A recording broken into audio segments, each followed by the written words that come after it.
Hi friends, welcome to Nallathor Veenai channel. இந்த வீடியோவில் குழந்தைங்களுக்கு ஹேர் ஆயில் எப்படி பண்ணுறதுன்னு பார்க்கலாம். ஒரு மிக்சர் ஜாரில் ஒரு கைப்பிடி அளவுக்கு நல்ல ஃப்ரெஷ்ஷான கருவேப்பிலையை அதோட தண்டோடையே சேர்த்துக்கலாம். அடுத்ததாக 2 பல் பூண்டு, ஒரு 3 போல் பாதாம், ஒரு சின்ன சைஸ் நெல்லிக்காவை கட் பண்ணிட்டு சேர்த்துக்கலாம். கொஞ்சமாக வெந்தயம், ஒரு 2 செம்பருத்தி பூ சேர்த்துக்கலாம். அது கூடவே 2-3 செம்பருத்தி இலையவும் சேர்த்துக்கலாம். இப்போ 1/2 ஸ்பூன் அளவுக்கு ஓமம் சேர்த்துக்கலாம். 5-6 போல் சின்ன வெங்காயம்.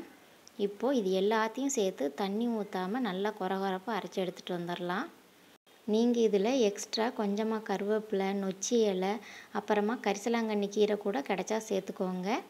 அடுத்ததாக கொஞ்சமாக மருதாணியை நல்லா அரைச்சி காய வச்சு வச்சுருக்கேன். நீங்கள் ஃப்ரெஷ்ஷான மருதாணி கூட கிடைச்சா சேர்த்து அரைச்சி எடுத்து வச்சுக்கோங்க. இப்போது இது எல்லாத்தையும் வேறு ஒரு பாத்திரத்துக்கு மாற்றிட்டு நம்ம எண்ணெய் காய்ச்ச ரெடி பண்ணிடலாம். அதுக்கு ஸ்டவ்வில் நல்ல அடிக்கனமான ஒரு கடாய் வச்சுட்டு ஒரு 200 ml கிட்ட தேங்காய் எண்ணெய் சேர்த்துக்கலாம். நீங்கள் ஒரு 300லேருந்து 400 ml வரைக்கும் கூடமே சேர்த்துக்கலாம். எண்ணெய் ஒரு மிதமான சூட்டுக்கு வந்ததுக்கப்புறமா நம்ம அரைச்சி வச்சுருக்கிற பொருட்கள் எல்லாத்தையுமே எண்ணெயில் சேர்த்து மிதமான தீயில வச்சு அடிக்கடி கலந்து கொடுத்து நம்ம சேர்த்துருக்கிற பொருள் கருகி போயிடாமல் நல்லா வேக வச்சு எடுத்துக்கலாம். நாம் சேர்த்துருக்கக்கூடிய இந்த பொருளில் பாதி பொருட்கள் உடம்புக்கு குளிர்ச்சியை தரக்கூடியது தான். ஒரு சில குழந்தைங்களுக்கு ஹீட்னால் கூட முடி வளராமல் இருக்கும். ஒருவேளை குளிர்ச்சியான பொருள் சேர்த்தா என்னோடய குழந்தைக்கு சளி பிடிச்சிக்கிறோம் அப்படின்னு நீங்கள் கவலைப்பட வேண்டாம். சளி பிடிக்காமல் இருக்கிறதுக்காகத்தான் நம்ம பூண்டும் கொஞ்சமாக ஓமமும் சேர்த்துருக்கோம். அதனால் கவலைப்படாமல் சளி பிடிச்சா கூட நீங்கள் டெய்லியுமே இந்த எண்ணெயை தேய்ச்சி விடலாம். ஸோ நல்லாவே இப்போ நம்ம சேர்த்துருக்க பொருட்கள் எல்லாமே வெந்து ரெடியாகி வந்துருச்சு.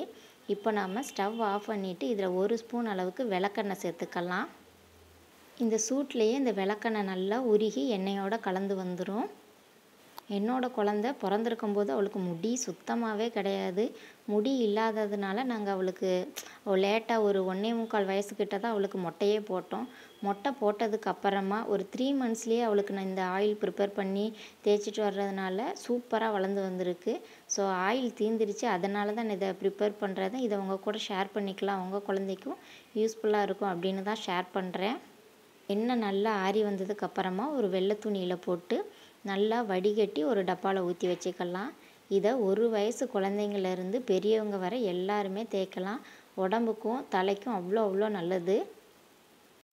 நீங்களும் இதே மாதிரி எண்ணெய் தயாரித்து உங்கள் குழந்தைங்களுக்கு தேய்ச்சி விடுங்க. நல்லாவே முடி வளரும்.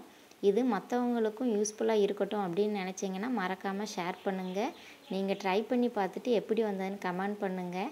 மறக்காமல் நல்லதொரு வீணை சேனலுக்கு சப்ஸ்கிரைப் பண்ணி தொடர்ந்து எங்களுக்கு சப்போர்ட் பண்ணுங்கள். வீடியோ பார்த்ததுக்கு நன்றி.